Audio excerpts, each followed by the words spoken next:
I'm Cole the Corn Star, and I'm the founder of Corn Stars in Cars.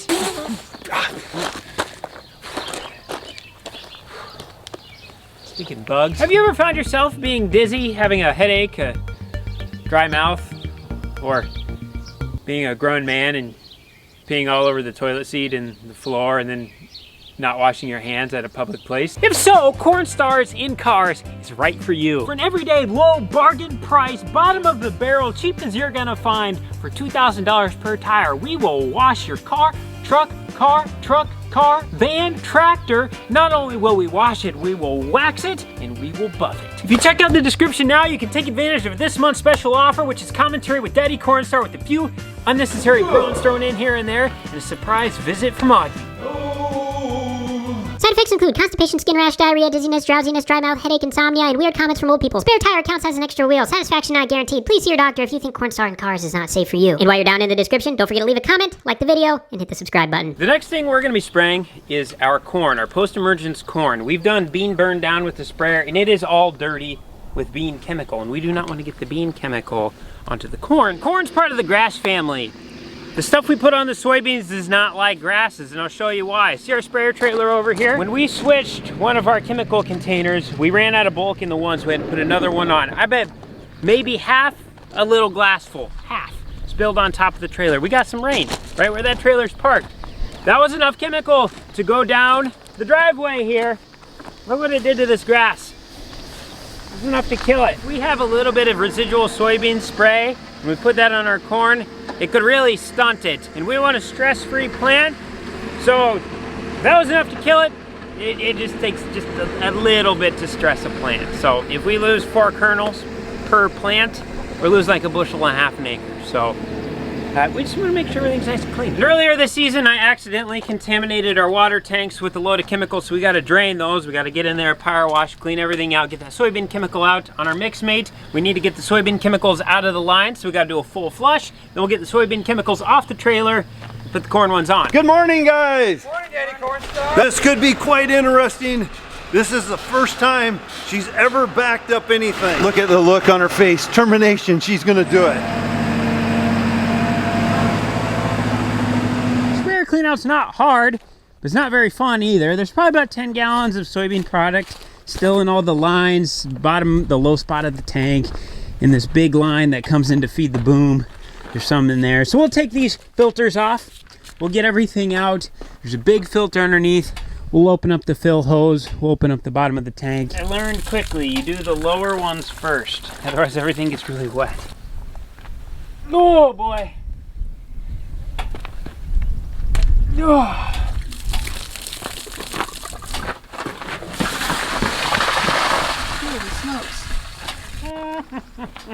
Did you get wet? Nope.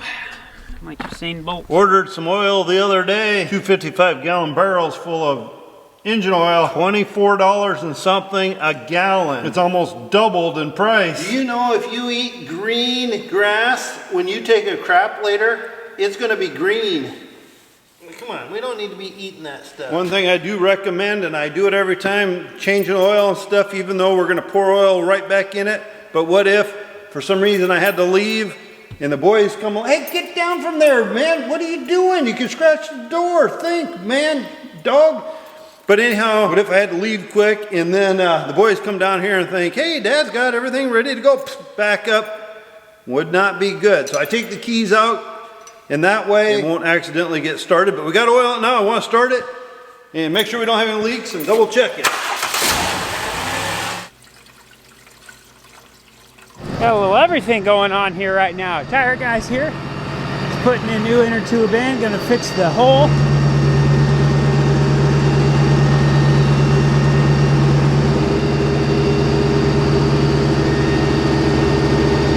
Right there. What do we do? Put a piece of bubble gum in there or something? Oh, there we go. Here we got my friend Zach. He's doing a little trimming.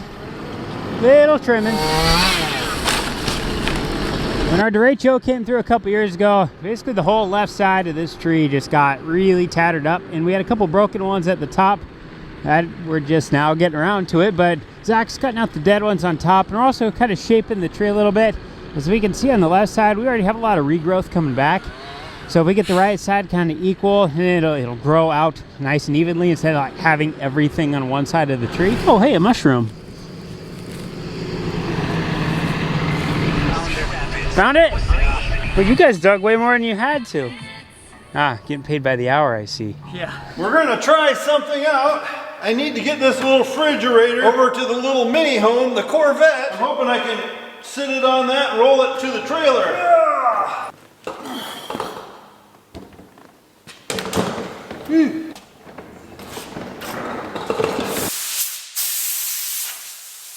Hey guys, when are you gonna get back to Cole's house? We wanna see house movement. It ain't gonna happen today.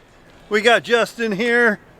We're gonna finish working on the little man cave. We got a little soffit yet to do, and Justin's kind of the boss here on the projects of the house and stuff. He's like, let's get this building done, so we're not jumping all over to 50,000 different jobs.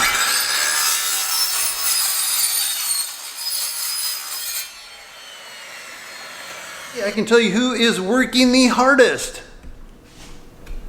Justin is underneath the building here. He's putting soffit on today, which will look like this white stuff here. Them lights look really nice in there, Justin. Yeah, they do. I like them, man. At night, you turn them on, they're just nice. Ooh. The sprayer's pretty much ready to go now, and we are missing an O-ring on the front of one of the filter housings. It's just constantly leaking. Found out we're missing the O-ring there. We need to change the oil, so Dad's gonna do that. And in the meantime, the semi-trailer, that is not ready yet. I contaminated the tanks accidentally, so we need to get those washed out. We need to get the Mixmate stuff rinsed out, but in order to run the Mixmate, my tablet needs to be charged, and I forgot to charge it. So while that's charging, I'm gonna go run over to Carol's because we owe her first half of the rent for the year. And gas is $4 a gallon. And I wanna buy farms someday, so we are taking the Geo. This stool's only been used maybe twice. The guts in it are brand new, but the darn floater here keeps getting stuck or it don't shut off, and we determined the thing is slipping in there. So I'm gonna put a brand new one in today. Oh, we're gonna have water running on the floor, but I got a pan underneath, so not a biggie. Oh, maybe it is a big deal. What's happening? Getting wind here? Yeah, go stand on that ladder over there. This is that little plunger that goes in the back of the stool. The water comes up, boom, supposed to shut it off. Well, you can see this in here. This is brand new. It's actually sliding in there. So this piece of cheap junk is getting tossed. We're putting a different style in. Hopefully we won't have this issues no more. Good job, buddy. Hey, don't run off with your dish.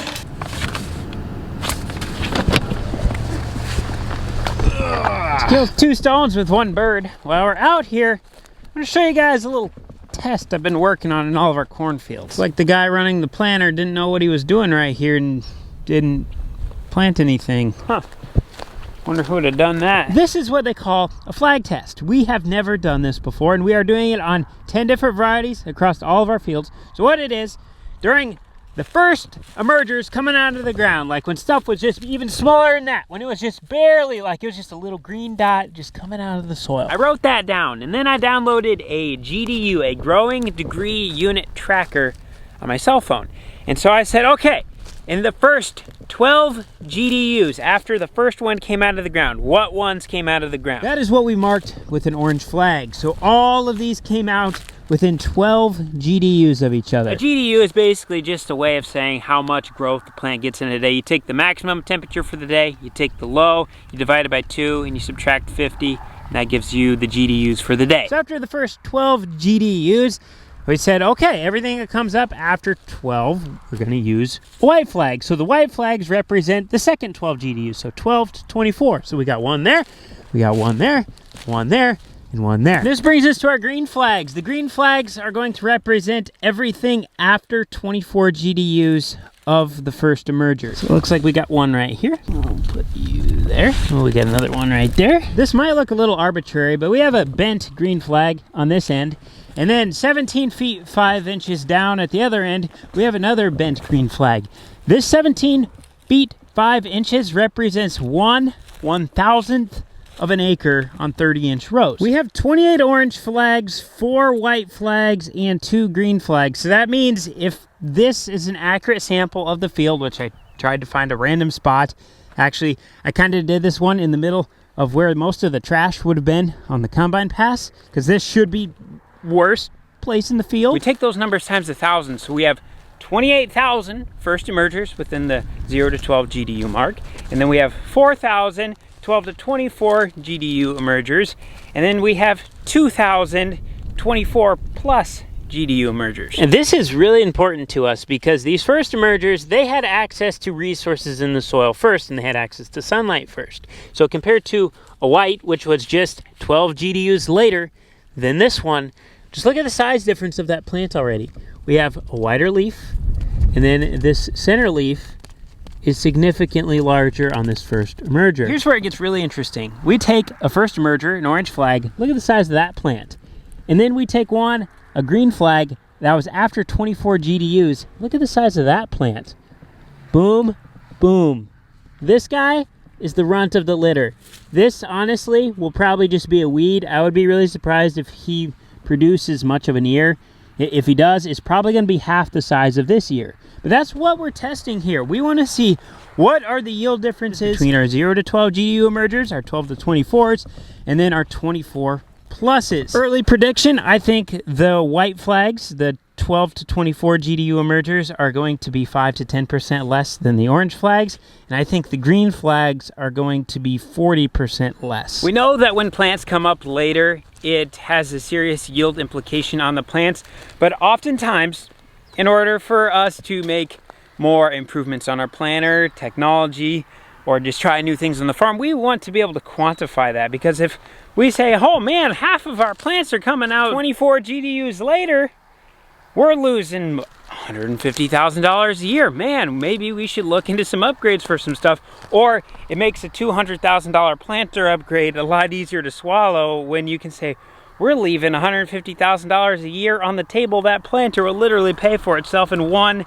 3/4 seasons. Sorry, I carried the wrong numbers. 1 1/3 seasons. But you can't have 1/3 of a season, so 2 seasons. And then we have a green flag over here, and we have one way over there. So that's row 24 over there. This is row 1. We are doing all of our flag testing on row 6, so that way the row of the planter stays the same. We have a constant variable. But what I also want to see is, okay, how does row 1 perform compared to row 2, compared to row 3, compared to row 4, all the way down to the 24 rows. So we are going to measure off the 17 feet 5 inches. We're going to yield check every single row of the planter in every variety of field we go to. So we have 10 varieties that we're going to hit up just like this. I've heard of people having as much of 100 bushel per acre difference from row to row. I'm just really curious about this, so we're going to measure it. That way we can find out, because who knows, maybe row 6 is planting better than any row on the planter, and this is a false reading because the other ones are off. Or let's say every single row looks good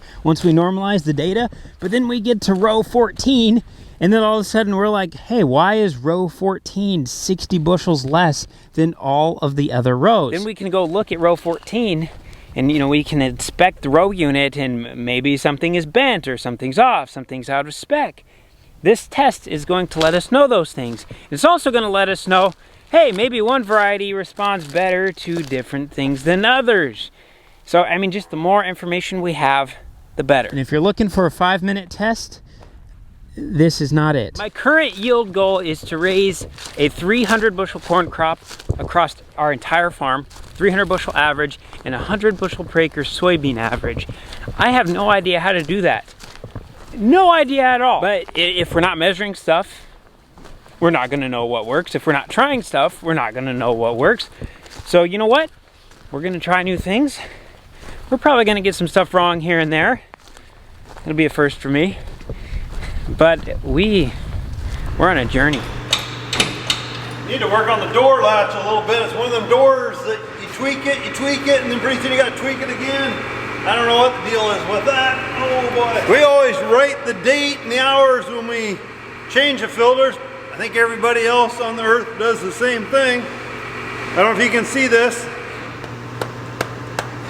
You just get that light dust sucked in there. We'll put a new one on. Aha, right here. We got a filter. Woo!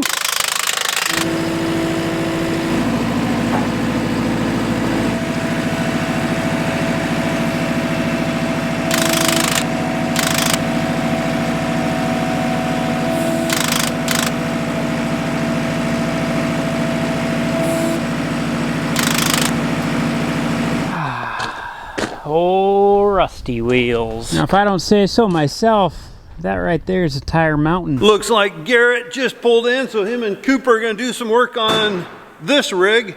Is this one of your rigs, Garrett? No, this is one of our buddies. Sweet.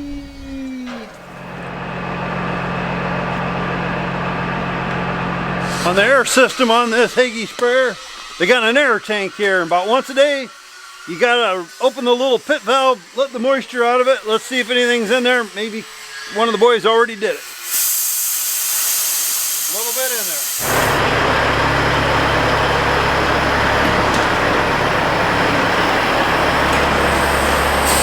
Cooper is welding a crack around the pumpkin. Next 4 weeks will be kind of busy, from spraying corn to spraying side dressing our corn, and then we'll have to spray our beans. Got a nice pumping oil in this other thing here. Squeeze the trigger, it counts it out for you. I like it. Alright, think we got her greased up, ready to roll. Looks like Mama Cornstar's got a leak in her car tire.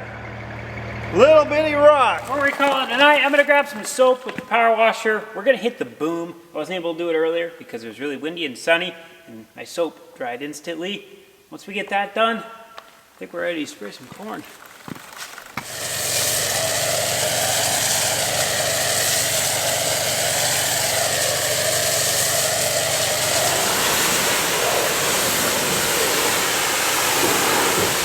Time to spray some corn.